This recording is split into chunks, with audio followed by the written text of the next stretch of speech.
بسم الله الرحمن الرحيم والفجر وليال عشر والشفع والوتر والليل إذا يسر هل في ذلك قسم لذي حجر ألم تر كيف فعل ربك بعاد إرم ذات العماد التي لم يخلق مثلها في البلاد وثمود الذين جابوا الصخر بالواد وفرعون ذي الأوتاد الذين طغوا في البلاد فأكثروا فيها الفساد فصب عليهم ربك سوط عذاب إن ربك لبالمرصاد فأما الإنسان إذا ما ابتلاه ربه فأكرمه ونعمه فيقول ربي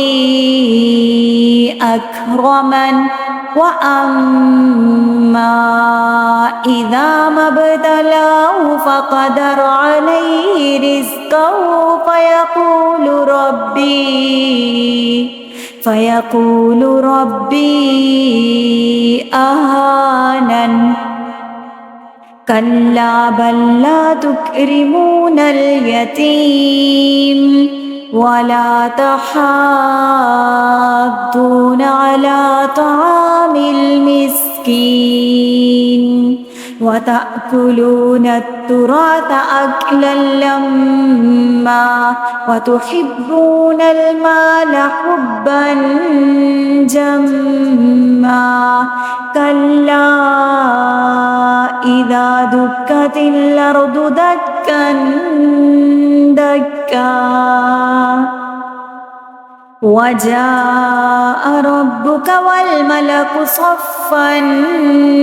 صفا وجيء يومئذ بجهنم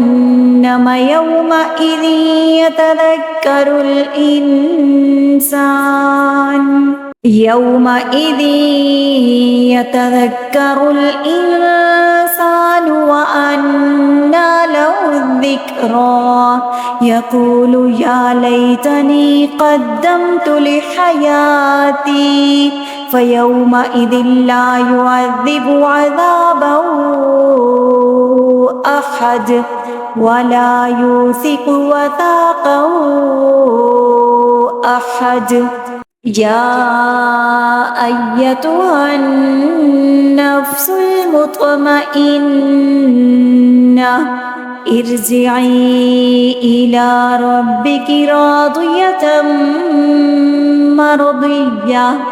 فادخلي في عبادي وادخلي جنتي.